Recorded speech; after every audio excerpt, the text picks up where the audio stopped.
लोग हजारों वर्ष तक तपस्या कर रहे थे, भगवान नहीं मिले, और ध्रुव जी को 5 महीने में मिल गए। जैसे 5 महीने में भगवान मिले ध्रुव जी को, तो सब संत अपना झोला उठा करके चले गए अपने घर। किसी ने पूछा, अरे कहाँ? बोले भगवान तो बड़े स्वार्थी हैं, भगवान तो ऊंच नीच देखते हैं। बताओ, ध्रुव को 5 महीना में मिल गए, हम यहाँ 5000 साल से यहाँ इतने सारे संत लगे हुए हैं, अभी तक ठाकुर जी नहीं मिले, उसको 5 महीने में मिल गए। इसका मतलब क्या है? ठाकुर जी आपका वर्ष विधि नहीं। कई लोग, मैं घरों में जाता हूं, मुझसे कहते हैं, महाराज जी हम पता है 4 घंटे पूजा करते हैं, हम 4 बजे उठ जाते हैं, नहा धो करके 5 बजे बैठ जाते हैं, और 8 बजे तक मैं हिलता नहीं हूं, ठाकुर जी की पूरी पूजा कर 4 घंटे करता हूं। लेकिन 4 घंटे में आप कितनी बार तो झपकी लग जाती है, कितनी बार तो फोन उठा लेते हैं, रामू चाय बना देना, आप मेरी पूजा हो रही है पूरी। ऐसे 4 घंटे का क्या फायदा? लेकिन आप 4 मिनट भी ठाकुर जी के सामने बैठे और बिल्कुल निष्फिक्र होकर के, देहाभिमान शून्य होकर के, पूर्ण रूपेण ठाकुर जी के होकर के बैठते हैं, तो 4 घंटा व्यर्थ है, 4 मिनट श्रेष्ठ है। उद्देश्य उसकी पवित्रता। बदलने को एक क्षण भी बहुत है, और ना बदलने को एक जन्म भी कम पड़ जाएगा। बदलना होगा तो एक क्षण में बदल जाओगे, बस उस क्षण में उद्देश्य पवित्र हो, उस क्षण में भाव पवित्र हो, उत्कंठा पवित्र हो। ध्रुव जी की तपस्या 5 महीने की थी, लेकिन 5 महीने में भगवत प्राप्ति की उत्कंठा। उत्कंठा मतलब, उत्कंठा किसे कहते हैं?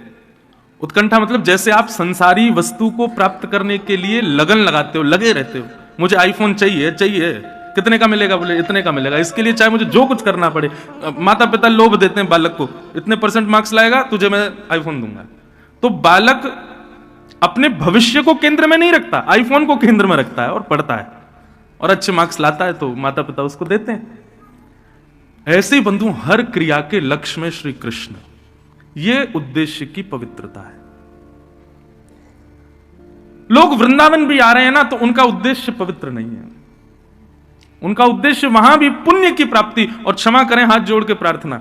ये ऐसा नहीं सोचना ये महाराज जी हमको आज डांट रहे हैं क्या? डांट वांट नहीं रहा हूं मैं, तो केवल एक बात बता रहा हूं, सबको बता रहा हूं, जो लोग आस्था पर भी सुन रहे हैं या भक्ति पथ लाइव पे भी, यूट्यूब पे, सबको कह रहा हूं, उद्देश्य अपना पवित्र रखो। आप कोई भी क्रिया करिए, फिर वो क्रिया लाभकारी होगी।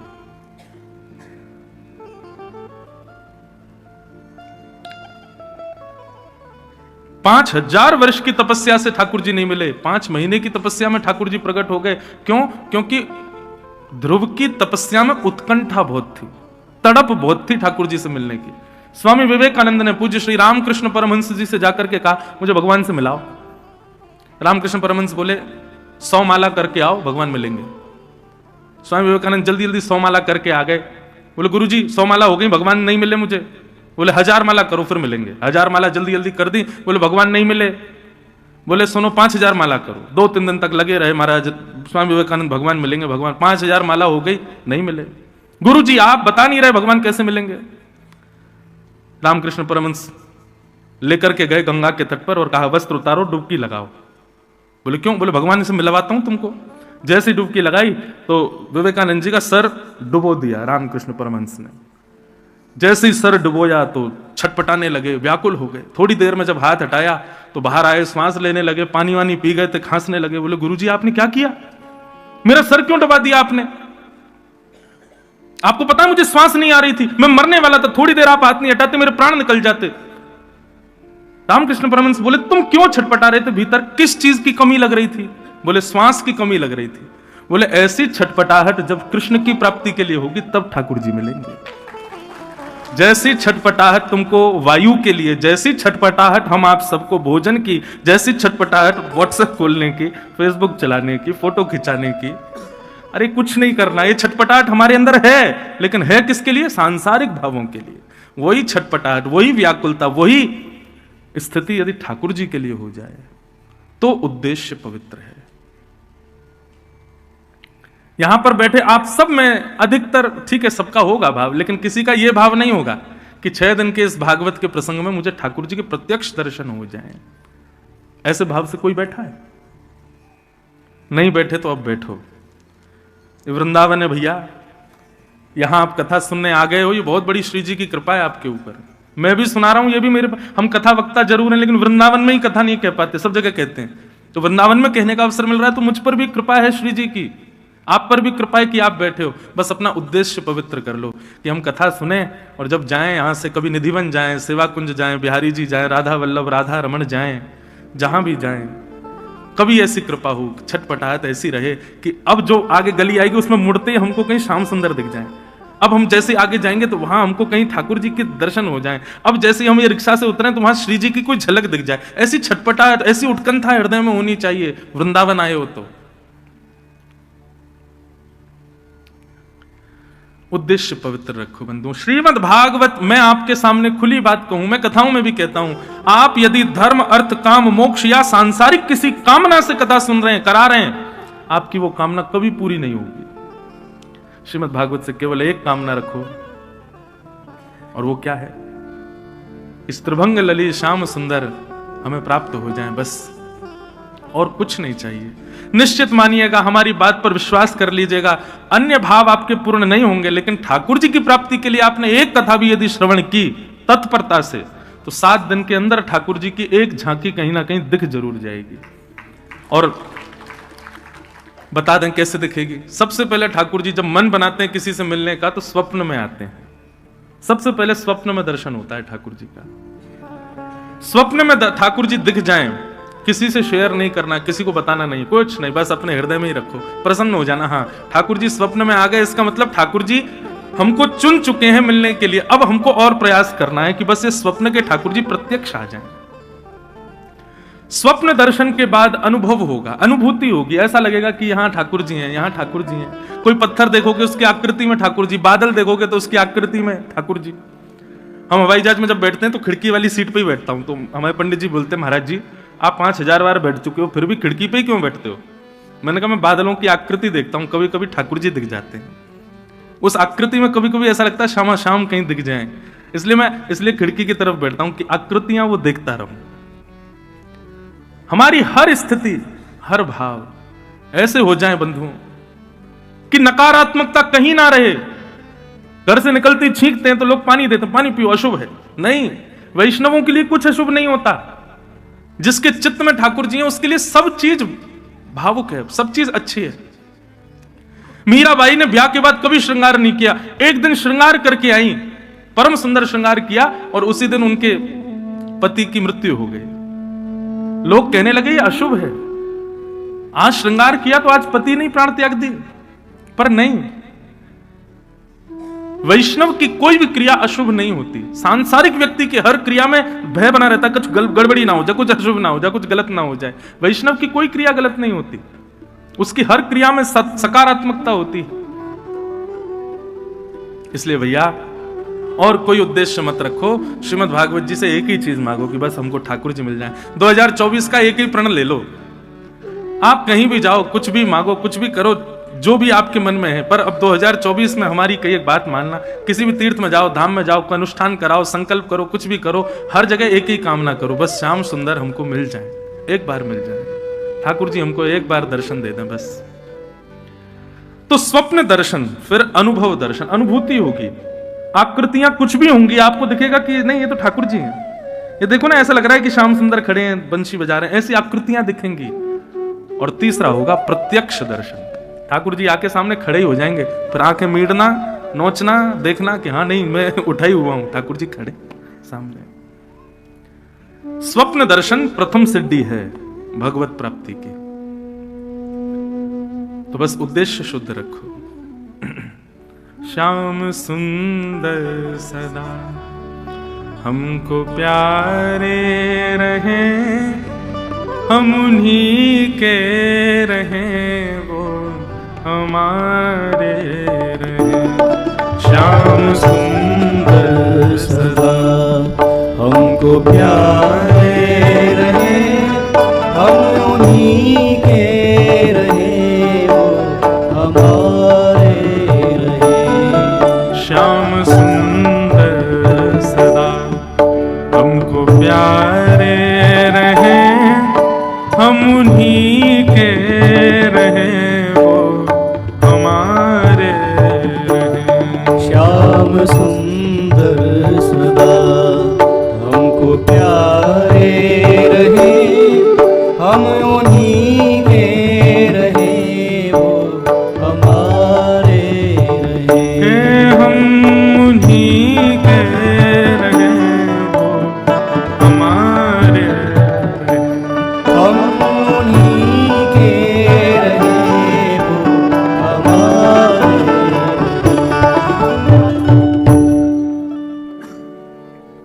अब भागवत के प्रथम स्कंद में प्रवेश करें। कल हम आप सब लोगों ने महात्म का श्रवण किया। प्रथम स्कंद और प्रथम श्लोक श्रीमद् भागवत का सब लोग ध्यान में, केंद्र में ठाकुर जी को विराजमान करके श्रवण करो। जन्माद्यस्य तोन्वयादितरतः चार्थे स्वविज्ञस्वराट् तेने ब्रह्म हृदय आदि कवये मुह्यन्ति यत्सूरयः तेजो वारिमृदां यथा विनिमयो यत्र त्रिसर्गो मृषा धाम्ना स्वेन सदा निरस्तकुहकं सत्यं परम धीमहि। श्रीमद् भागवत के प्रथम श्लोक में किसको वंदन किया गया? सत्यम परम धीमहि। जो भी परम सत्य है मैं उसको वंदन करता हूं। यहां पर स्पष्ट नाम क्यों नहीं लिया गया? सीधे भगवान का नाम ले लेते तो एक जो ये विडंबना लोगों के मन में बनी हुई है, शंकर जी बड़े हैं कि भगवान कृष्ण बड़े हैं कि जय बड़े हैं कि वो बड़े हैं, ये जो ऊंच नीच बनी रहती है सबके मन में, ये क्लियरिफाई हो जाती कि हाँ चलो भागवत के प्रथम श्लोक में इनको वंदन है तो ये सबसे बड़े। एक बात कहें बंधुओं, ये बड़ा छोटा ये हम संसारी लोगों की दृष्टि में होता है, देवताओं में ठाकुर जी में शायद ये भाव कभी नहीं होता होगा। ये हम मानवों के अंदर ही होता है कि ये ऊंचे हैं, ये छोटे हैं, ये बड़े हैं, ये नीचे हैं, ये काले हैं, ये गोरे हैं, ये धनवान हैं, ये निर्धन हैं। ठाकुर जी की दृष्टि में तो समत्व भाव होता है, सम। ये दृष्टि हमारी होती है कि हम ऊंच नीच देखते हैं। ठाकुर जी को इससे कोई अभिप्राय नहीं। बहुत सावधानी से सुनो। सत्यम परम धीमहि, यहां पर परम सत्य को वंदन किया गया। सत्यम धीमहि कह देते मैं सत्य को प्रणाम करता हूं, ऐसा भी नहीं। परम क्यों कहा? परम सत्य। परम सत्य कौन है? कलयुग केवल नाम आधारा, सुमिर सुमिर नर उतरे ही पारा। एक बात बहुत ध्यान से समझ लीजिए बंधुओं कि कलयुग में तीर्थ यात्राएं करना, बहुत मंदिरों में जाके दर्शन करना, ये इतना जरूरी नहीं है। कलयुग में तन को एक जगह बिठा करके मन से ठाकुर जी का नाम उच्चारण करना यह बहुत आवश्यक है। कलयुग में नाम की प्रधानता ज्यादा है, दर्शन की प्रधानता, ठाकुर जी के श्रृंगार की प्रधानता, ठाकुर जी के उत्सवों की प्रधानता ठीक है, करनी चाहिए जब समय मिले, जब अवकाश हो, पर सबसे ज्यादा प्रधान है ठाकुर जी का नाम स्मरण। लेकिन आपको एक बात बताएं, व्यक्ति तीर्थ यात्रा कर लेता है, व्यक्ति उत्सव कर लेता है, ठाकुर जी की सेवा श्रृंगार कर लेता है, लेकिन उससे कहो एकांत में बैठ के नाम जपो, वो नहीं कर पाता। क्यों? मन एकाग्री नहीं है। बंबई में मेरी कथा चल रही थी तो एक व्यक्ति बोला, महाराज जी जब मैं नाम जप करता हूं ना तो नेत्र बंद करता हूं तो मुझे ठाकुर जी नहीं, मुझे अप्सराएं दिखती हैं, मैं क्या करूं? सोचो, आप हंस तो गए सब, लेकिन एक बात कहें, यहां पर बैठे भी 95% लोगों को भी ऐसा ही कुछ दिखेगा, ठाकुर जी नहीं दिखेंगे। यहां पर बैठे भी 90% लोगों को ठाकुर जी नहीं दिखेंगे नेत्र बंद करने पर। और ये इसका कारण क्या है? चित्त हमारा मलिन है। अधिकतर लोगों को सुना जाता है, वो सुबह उठ के अपना जब स्वप्न बताते हैं तो जरूर कोई अपशगुन ही देखा होता है, उन्होंने कुछ विचित्र ही देखा होता है। कभी कोई भगवत दर्शन करके प्रसन्न हुआ हो कि मैंने स्वप्न में ठाकुर जी देखे, बहुत अच्छी बात है, बताना ही नहीं वो तो। पर हमारे चित्त में मलिनता है, इसलिए नेत्र बंद करने पर भगवत दर्शन नहीं होता। लेकिन एक बात कहें बंधु, घबराओ मत, होने दो। नेत्र बंद करते हो, नाम जप करते हो, कुछ दूषित दिखता है, या जिसका चिंतन करते हो वही दिख रहा है, या फिर धन दिख रहा है, भोजन दिख रहा है, या कुछ भी दिख रहा है, दिखने दो। आप लगे रहो, आप अपना प्रयास करते रहो, आप उस नाम जप को छोड़ो मत। ये बहाने से कि हमें शुद्धता नहीं आ रही है मन में, आप करते रहो, लगे रहो। करत करत अभ्यास के मनमत होत सुजात। अभ्यास में लगे रहो। Practice makes man perfect. अभ्यास से ही परफेक्शन आता है। आप अभ्यास कीजिए। ये कली का प्रभाव है। कलयुग नहीं चाहता कि हम भजन करें, इसलिए कली दूषित विचार हृदय में प्रकट कर देता है। परंतु आप लगे रहो, लगे रहो, लगे रहो, लगे रहो, तो कली भी समझ जाएगा हम चाहे कितना भी कर लें, ये रुकने वाला नहीं है। तो एक समय कली आपके आगे हाथ जोड़ देगा। और उसके बाद अपने आप पवित्र विचार आने प्रारंभ हो जाएंगे। और ये होगा ही, सबके साथ होगा, 10 बार, 15 बार, 20 बार। ध्यान में अपवित्रता आएगी, उसको पवित्र करने के साधन क्या है? सत्संग। सत्संग का मतलब किसे कहते हैं? सत्संग कोई प्रवचन करे और आप बैठ के सुनो, ये सत्संग है? नहीं। सत्संग के बहुत सारे रूप हैं। सद व्यक्ति का संग सत्संग, सद भोजन का संग सत्संग। आप क्या खाते हैं, क्या पहनते हैं, क्या पीते हैं, किसके संग रहते हैं, कैसी जगह जाते हैं, ये सब सत्संग कहलाता है। मुझसे किसी ने कहा, महाराज जी आप धोती ही क्यों पहनते हैं, बगलबंदी ही क्यों पहनते हैं, तिलक क्यों लगाते हैं? यह रूप धारण करना भी सत्संग है।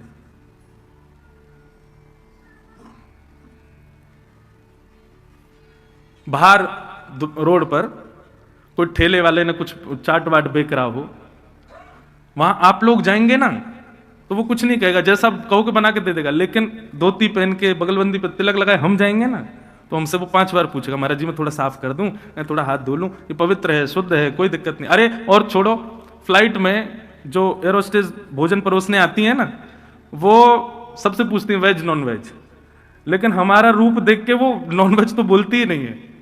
वो पूछेगी, महाराज आप तो वेज ही लेंगे ना, वेज में भी जैन लेंगे? मैंने नहीं, हमें चाहिए ही नहीं कुछ भी। उसको कैसे पता कि मैं अपवित्र नहीं खा सकता? मेरे स्वरूप ने बताया। तो ये स्वरूप भी सत्संग है। आप कैसे स्थानों पर जाते हैं, कैसे लोगों के संग बैठते हैं, उनसे क्या वार्ताएं करते हैं, यह भी सत्संग कहलाता है। केवल किसी का प्रवचन सुनना मात्र सत्संग नहीं है। यह सत्संग की प्रारंभिक सीढ़ी हो सकती है, परंतु आपकी पूरे दिन की दिनचर्या भी सत्संग को दर्शाती है। वस्त्र भी सत्संग है, वेश भी सत्संग है। मीराबाई कहती है ना, हम लोग श्रृंगार करते हैं, किस लिए करते हैं? हम सजते हैं, साड़ी पहनते हैं, कुर्ता पहनते हैं, कुछ भी पहनते हैं, गले में हार पहनते हैं, कानों में कुंडल लगाते हैं, किस लिए? परफ्यूम लगाते हैं ताकि 4 लोग हमसे पूछें, भाई साड़ी कहाँ से ली, कुर्ता कहाँ से लिया, कुंडल बड़े बढ़िया, आपके गले का हार बहुत सुंदर, परफ्यूम कौन सा लगाया। हम दूसरे को रिझाने के लिए ही पूरी क्रिया करते हैं। तो मीराबाई कहती हैं, जिन भेषा मारो सांवरो रीझे, जिन भेषा मेरो गिरधर रीझे, मैं सो ही भेष धरूंगी, हो बाला सो ही भेष धरूंगी, हो मैं बैरागन हूं। वृंदावन में आप लोग घूम रहे हो 2 दिन से, देखो यहां के लोग कैसे रहते हैं। तिलक लगा के घूमेंगे, धोती पहनेंगे, इतनी सर्दी है फिर भी धोती में रहेंगे। कई लोगों के नियम है वो पादुका नहीं पहनते, नंगे पांव घूमेंगे। क्यों?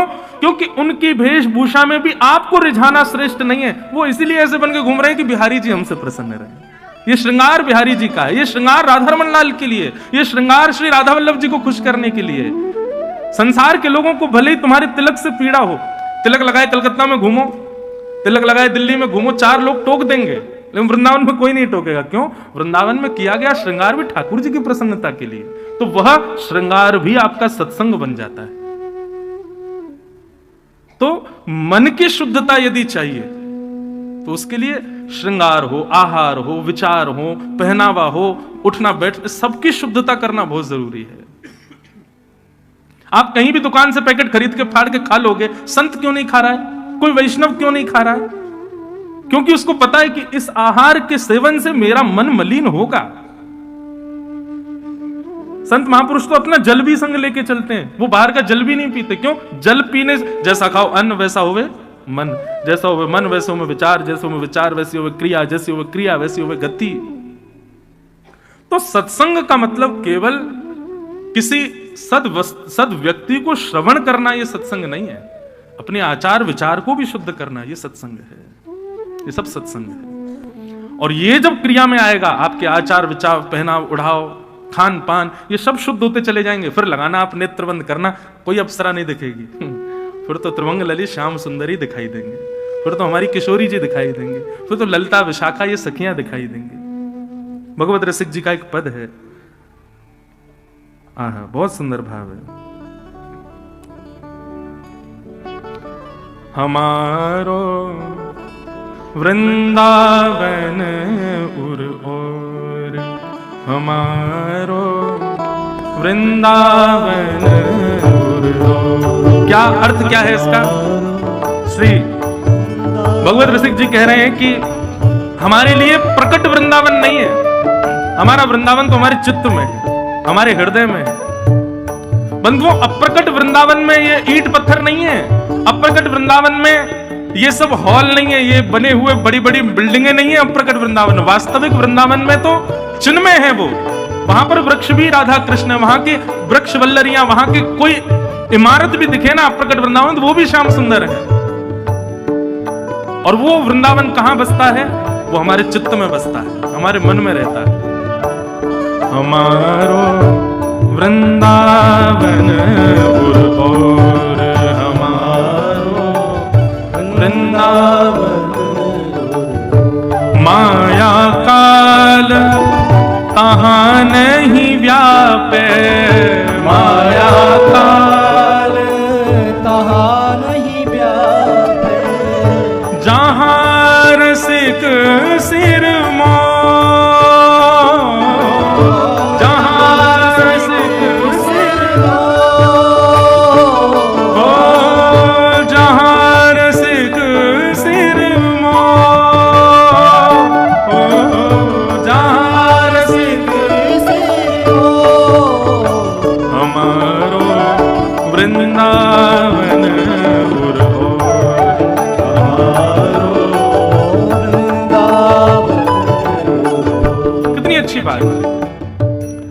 जहां पर पुलिस खड़ी हो वहां कोई चोरी कर सकता है? नहीं। जहां पर टीचर बैठा हो वहां बच्चे शैतानी कर सकते हैं? नहीं। ऐसे ही हमारे जीवन में जितने भी पाप आते हैं वो मन से आते हैं। यदि उस मन में श्रीधाम वृंदावन विराजमान हो जाए तो कभी कोई पाप आएगा? कभी नहीं आ पाएगा। यहां पर कह रहे हैं माया काल तहां नहीं व्यापे, जहां रसिक शिरमोर। बोले भैया तन से वृंदावन आ रहे हो, तन से वृंदावन में रह रहे हो, इसका कोई अभिप्राय नहीं है। तन को कहीं भी घुमा लो, तन जैसे यहां से बाहर जाएगा फिर बिगड़ जाएगा। इसलिए क्या करो, जितने समय के लिए वृंदावन आए हो प्रयास करो कि उतने समय में वृंदावन को चित्त में लेकर के चले जाओ। वृंदावन सदा चित्त में रहे तो वहां पर किसी भी प्रकार का पाप प्रवेश नहीं कर पाएगा। माया काल तहां नहीं व्यापे, माया काल तहाँ नहीं व्यापे, जहां रसिक सिर जहां रसिक सिर हो, हमारो वृंदावन हमारो हमारो वृंदावन हमारो